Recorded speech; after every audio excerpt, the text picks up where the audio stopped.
Bien, vamos a echarle un repaso a las escalas antes de ver el dibujo como tal. Está muy sencillo el asunto.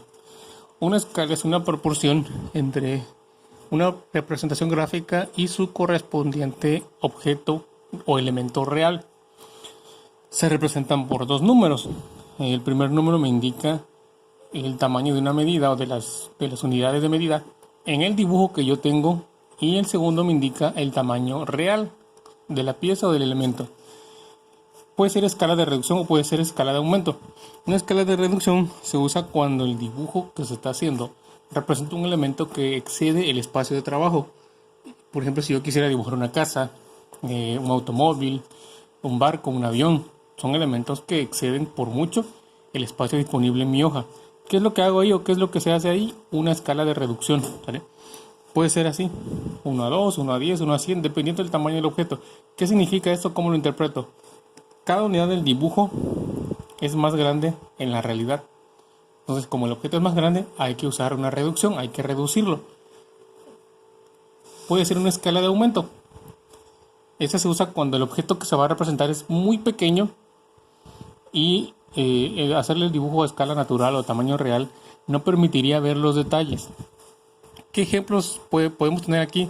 Circuitos electrónicos, mecanismos de reloj que llevan engranes, llevan contrapesos, llevan resortes. Elementos muy pequeñitos que si tú lo ves en una hoja a tamaño natural no distinguirías muy bien los detalles. Entonces, comúnmente se aumentan. ¿Qué significa el primer número? Significa que los elementos en el tamaño o en la hoja que tú tienes trabajando son mucho más grandes que la realidad, ¿vale? La realidad, el objeto real es muy pequeñito, ¿sí? Acuérdense de eso: chips, procesadores, maquinaria de reloj, ¿no? Mecanismos de mucha precisión que son muy pequeñitos, hay que aumentarlos, ¿vale? Nosotros vamos a usar para nuestro dibujo una escala de reducción. Es 1 a 2 y una de aumento, 3 a 2. ¿Cómo voy a calcular las escalas? Muy fácil. Divido el primer número, en este caso es 1 entre 2. Me va a dar 0.5. Entonces, cuando yo voy a hacer una escala de reducción, voy a multiplicar todas las medidas del dibujo original por lo que me dio acá, por mi factor de reducción. Vamos a usar esta otra que es 3 a 2 también.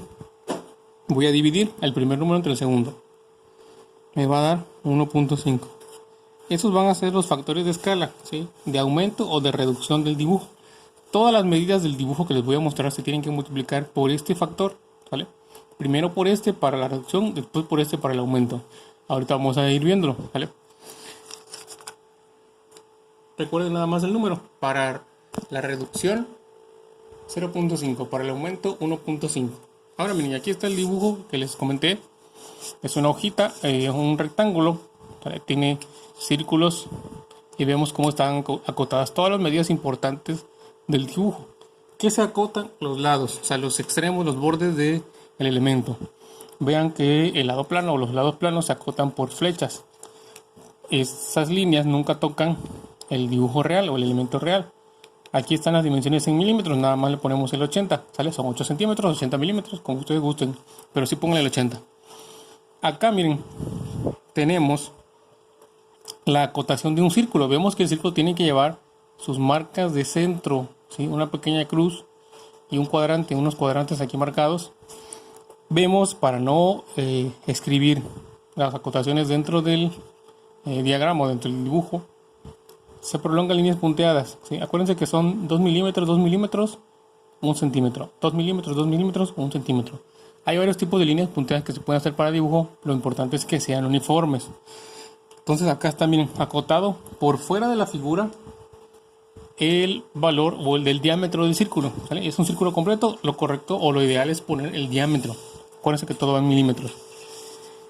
Vean, acá está el otro círculo superior, acotado de extremo a extremo, otros 30 milímetros. Esta medida 50 milímetros es el ancho de la placa. Del otro lado tenemos otras dos medidas que nos van a ayudar mucho a la hora de hacer los círculos. 50 milímetros de extremo de un círculo a extremo del otro. Y tenemos 30 milímetros del extremo inferior, del círculo inferior, hasta el borde de la línea de la figura, ¿vale? Vean que las cotas no deben terminar junto con la línea, ¿sale? Si van a trazar alguna línea punteada, alguna línea acotada, tiene que salir, ¿sale? De preferencia que no toque, pero si por alguna cuestión tiene que tocar, que rebase. Véanlo, vean cómo está, ¿sale? No hay ninguna línea punteada que esté terminando justo en el borde, siempre se prolongan un poco más, ¿vale? Que no terminen en el borde porque se toma o se malinterpreta como parte de la figura. Ahora miren, aquí hay otra acotación importante. Si vemos este arco que está aquí, miren que le estoy señalando, no es un círculo completo, ¿no? Es un arco circular, de hecho es la mitad de un círculo. Cuando tengamos arcos como ese, que son fracciones o segmentos de un círculo, se acotan por el radio. Se diseña o se dibuja una flecha desde su centro hasta donde terminan y se pone cuánto mide el radio. Se le agrega la letra R y su medida en milímetros. En este caso vamos a usar todo en milímetros, ¿vale? Ahora, esta es escala natural o escala 1:1, ¿vale? Vamos a ver ahorita la reducción.